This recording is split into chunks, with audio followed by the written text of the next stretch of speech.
We already done substitution method and elimination method. Now let's learn the third method, and that is cross multiplication method. But before we start with the sums, let us first understand the concept behind cross multiplication method. Now we all know the standard form is a1x plus b1y plus c1 is equal to 0. Now it is actually ax plus by plus c is equal to 0, but because there are two equations, and just to differentiate between the coefficient of two equations, we take the first equation coefficients as a1, b1, c1 and the second equation coefficients as a2, b2 and c2. Okay. So in cross multiplication method, first we will have to get the equations in the standard form and get the values of a1, b1, c1 from the first equation, a2, b2, c2 from the second equation. Now understand the relation in cross multiplication method, understand how do we get that relation. X, y and the constant we take it as 1. Okay. Now only consider the x ratios. If you actually concentrate only on the x ratios and delete the x ratios, what are the remaining coefficients? Forget about the x terms, only see the remaining coefficients. What are the remaining coefficients apart from the x coefficients? b1, b2 and c1, c2, right? So just for you to remember, x, below x you can write b1, b2 and c1, c2. Now y. Now when we consider y, forget about y ka coefficients. What are the remaining coefficients? c1, c2 and a1, a2, right? The constant terms. If you remove the constant coefficients, what remains? a1, a2 and b1, b2. Clear? This is only an arrangement which we have done. This is not the part of the sum, only for your understanding. So x and below x, the coefficients apart from the coefficients of x. Y, below y, the coefficients apart from the coefficients of y. And the constant one, below 1, the coefficients apart from the constant coefficients c1 and c2. So the name of the method is cross multiplication method. So you will have to cross multiply. You will get x upon b1 c2 minus b2 c1, y upon c1 a2 minus a1 c2 or c2 a1, and 1 upon a1 b2 minus a2 b1. As simple as that. So using this relationship, we will already know the values of a1, b1, c1. Substitute, then to find the value of x, take the first and the third ratio. To find the value of y, take the second and the third ratio. Okay. If you don't want to do that x, b1, b2, c1, c2 wala part always, what you can do is you can directly do it from the equation. When you are doing x, x upon b1 c2, b2 c1, y upon a1 c2, a2 c1, and 1 upon a1 b2 minus a2 b1. Why there is a minus sign in between? That's a rule, you need to follow it. Right? Let's see a sum first. Sum number 3, the sum is solve the following pair of linear equations by the substitution method and cross multiplication. 8x plus 5y is equal to 9, 3x plus 2y is equal to 4.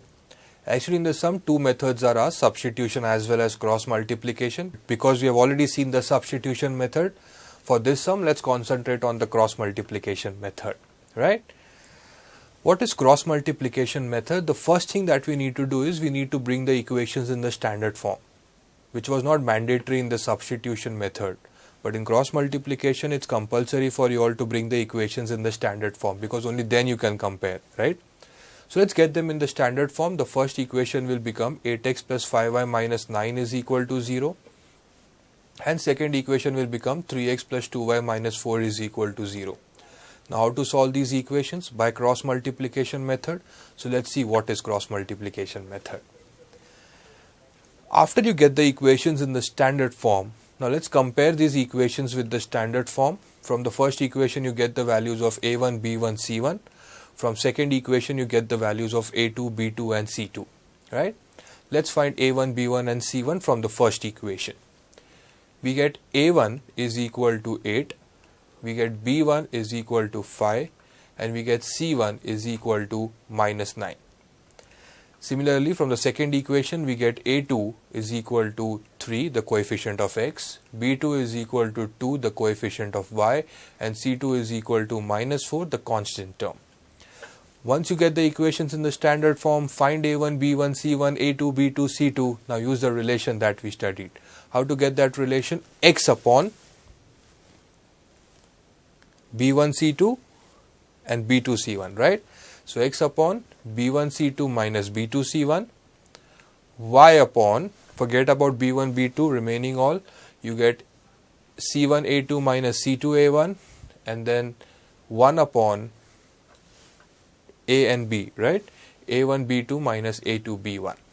We know the values, let's substitute. What do we get? X upon b1, c2 is 5 into minus 4, and 5 into minus 4, as we all know, is minus 20, minus b2, c1 is 2 into minus 9, which is minus 18, so it's minus 20 minus of minus 18. Clear?